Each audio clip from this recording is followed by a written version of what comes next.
My name is Ty Mason Howell. I joined the Army and became a Sergeant Howell and was a parachute rigger.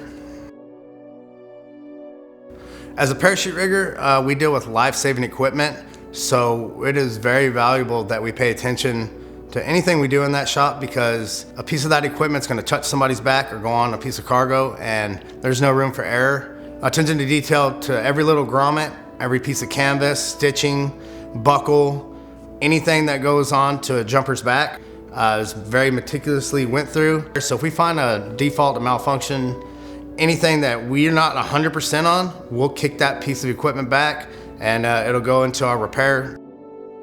I've been deployed twice overseas to the Middle East. First deployment was in Bagram, 7-month deployment with the 82nd Airborne Division. And I was fortunate enough to be stationed in Alaska with the 425 Infantry Brigade, and we did another tour in Gardez, Afghanistan, and we were up high in the mountains, over 4,000 feet elevation, so we're up in the snow-capped mountains. Back being a country boy, I grew up on tractors and four-wheelers and side-by-sides, so when I got in the military, they put me in a vehicle, I just hit the gas and go.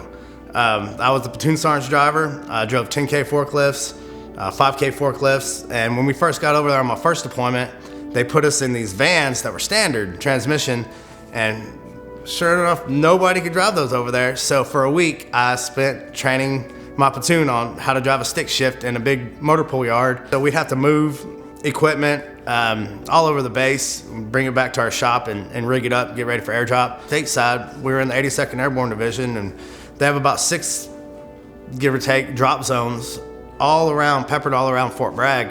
So we would go out to the drop zone about 4 hours prior. Being a parachute rigger, we had to pull malfunctions. Sure enough, we kind of blew a hose and this truck started overheating. Well, my sergeant, he started freaking out kind of. He's another Texas boy. I said, I got this. So we filled it up full of water, got the radiator full of water to not overheat no more. Got done with the mission, and on the way back, there's about 7 lakes. I can tell you this because I counted. And I had to stop at each lake. And you know how long it takes to fill up a radiator full of lake water in a Mountain Dew bottle?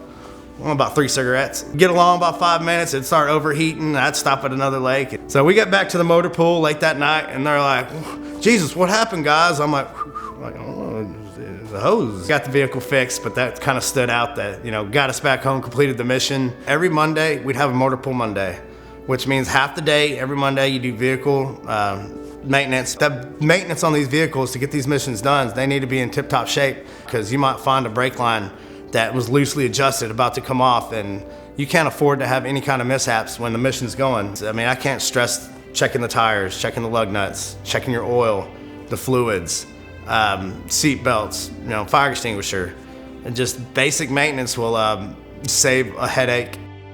I decided to go into the Army because our nation was at 2 wars. I've always been patriotic to step up and make a difference. Spent a lot of time with my family, coming home and stuff like that. And my nephew saw me grow up in the Army, and he dropped a packet into West Point Military Academy. And he's a junior right now, about to graduate and become a United States military officer. Sure enough, he's become a lieutenant, and I'm about to take orders from him. You don't do it for the money, you don't do it for the fame, you don't do it for the glory. You get to see the world, get up, lace on your boots, and you're proud to go pack that parachute. You're proud to go rig up that vehicle. You're proud to do that airdrop. It's a sense of pride. You just can't really explain. It's just instilled in you that nobody can take away from you.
Driving a 10K around the outskirts of Bagram Airfield, and a jingle truck. It's a Afghanistan kind of like semi that they haul stuff in. Well, they worked on base with us, and I was going about 30, 35 miles an hour on this 10K around the base, and a jingle truck, we're in a two-lane road, and he wasn't paying attention, and I had my big forks down, and it was either hit the jingle truck, forks go through the windshield, or swerve, try to miss, and hit the concrete wall. Well, the concrete wall won. I hit the concrete wall. My forks went straight up in the air.